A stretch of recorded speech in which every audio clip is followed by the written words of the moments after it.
Still looking forward to Biomutant? Well, here are a couple of games to keep you happy in the meantime.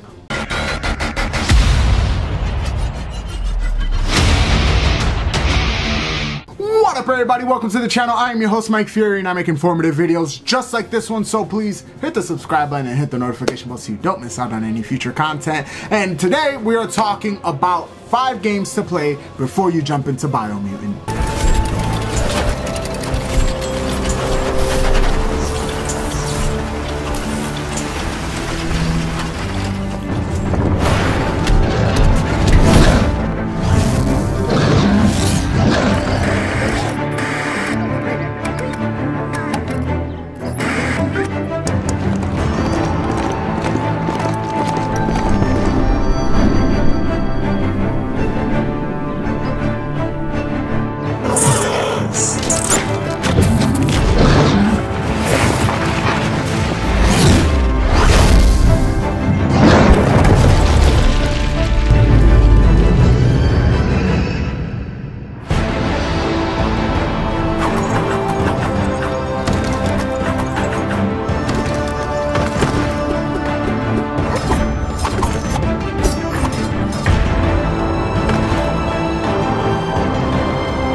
At number 5, Monster Hunter World, and even at this point in time, Monster Hunter Rise on the Switch. Monster Hunter has these gargantuan, taller than life boss battles, these huge monsters that you actually get to break down and make weapons out of. Well, Biomutant has this certain level that has this same exact thing, but to a certain degree. There's larger than life monsters. All of them look like very big furries, and a lot of them look dangerous, and they look like combinations of different animals, but at the same time, you're not gonna get this in almost any other game. Monster Hunter is very good at their boss monster encounters, and this is where you want to be. Some of them are extremely difficult. Some of them, for example, in World, you're gonna want a posse, you're gonna want to get some of these difficult, they're challenges, but the loot that you get, the crafting and all of that, those boss battles are gonna be epic. I don't know yet what Biomutant's gonna do with some of these, like some of the craftable elements that you might get from defeating enemies. I still don't know that yet, but we could only hope that it's as extensive as it is in Monster Hunter. I would definitely recommend getting Monster Hunter and Monster Hunter World and Monster Hunter Rise just really finished selling 4 million copies in the first week. Monster Hunter World and Monster Hunter Rise at number 5. At number 4, Odyssey. Assassin's Creed Odyssey. I have a full review on the channel if you guys want to know my full-blown opinion on the game, but it's one of the best Assassin's Creed games. Greek mythology, crazy big monster fights. You get to fight Cyclopses, you get to fight the not the Manticore, I apologize. I wish we got to fight the Manticore, but the Minotaur, we get to fight Medusa. There's these big, larger than life boss battles, but at the same time, it's the diverse combat with the different types of weapons, the awesome RPG elements, the crafting, the leveling system.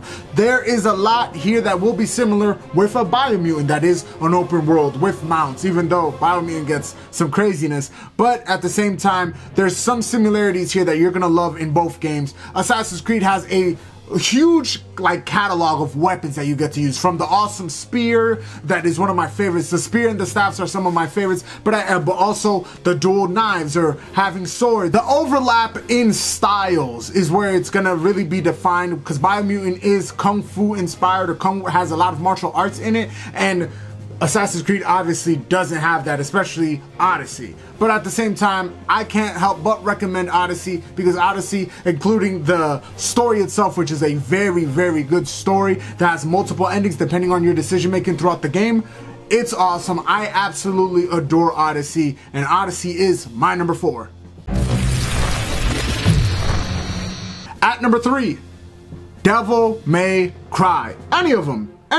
Get the collection, but you can see off rip in any combat trailer for Biomutant, he's not only he or her, depending on what you make, obviously, but your little furry creature, he gets down and busy. And not only is he able to get down in the ground and actually use some of your cooler weapons that you actually get to craft, but also aerial combat, where he's using guns, a la Dante, 2 guns in each hand, or you can use a bigger gun like a shotgun and things of that nature. There's a lot of really cool similarities here in the combat style, and it's combo oriented.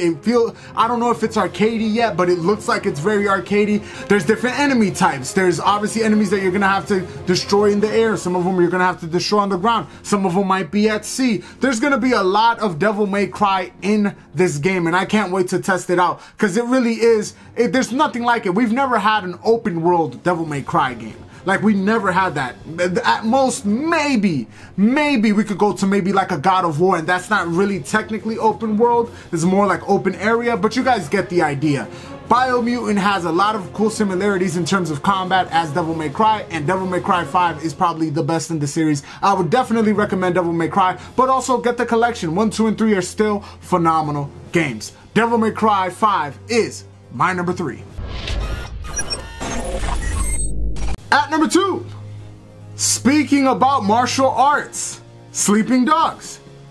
Sadly, this is a franchise that probably we will never see again, but Sleeping Dogs is an extremely underrated gem that has tons of environmental kills. It has tons of martial arts, different types of martial arts styles, depending on what outfit you get to wear. It's kind of, I would say it's sandbox. It's not really open world, but it's a sandbox for you to explore. There's tons of culture appreciation. There's a pretty good story as well, but there's tons of just gun scenes, gun fights, and like these shooting gallery sections as well. And there's just a lot of martial arts here. That's what we're coming for. The martial arts inspired gameplay in Biomutant might be something a little, I won't say as deep as Sleeping Dogs, but it might be something a little similar. So definitely Sleeping Dogs, being an underrated game as it is, gives you a lot of content, especially since you can find it like at $4. Like, Sleeping Dogs be on sale, so anybody could go ahead and just grab it. It is a great game and an underappreciated game. Sleeping Dogs is my number 2.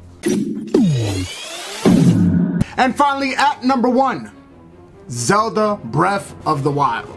Not only in terms of aesthetic, because they do have a similar, I think it's the color palette, if we want to get technical about it, but I think also the open world, the crafting. There's a lot of things that Breath of the Wild and Biomutant share. And if it's gonna go into the crafting, I think the crafting of Biomutant is gonna be absolutely spectacular, like something that we've never seen before implemented, where these different types of parts that we actually get could make into these different crazy weapons, from a toothbrush drill to this, like, and it's all like simple items, because it is based on a world that humans don't exist on anymore, if I'm not mistaken, and it's a destroyed world. So it's grabbing these different parts, making these crazy weapons, and that's what you do in Breath of the Wild. You find all these different types of recipes, and you make all these great distinguished dishes, and all of a sudden you sauteing rice with beans, and like you're doing all types of crazy stuff. And that's the cool part about Breath of the Wild, that extensive crafting system. And on top of that, you have over-the-top boss battles like you do in Biomutant. You have awesome gameplay, awesome combat with different weapons like you do in Biomutant, and you have this open world that is ready to be explored.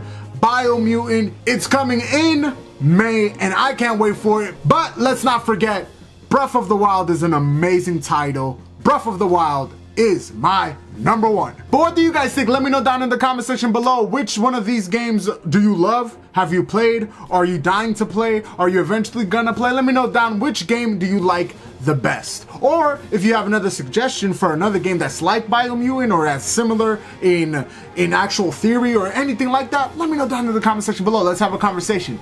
And that is it for today, guys. Thank you guys for watching. If you guys enjoyed the video, please hit the like button. If you're new here and you want to see more videos like this, hit the subscribe button. And as always, share the video. It is completely free and it helps me grow as a channel. You can find me on Instagram, Twitter, Facebook. Links are down in the description below, along with my Patreon. $1 a day keeps the landlord away. I'm your host, Mike Fear. It's been a complete pleasure. Until next time, Mike, off.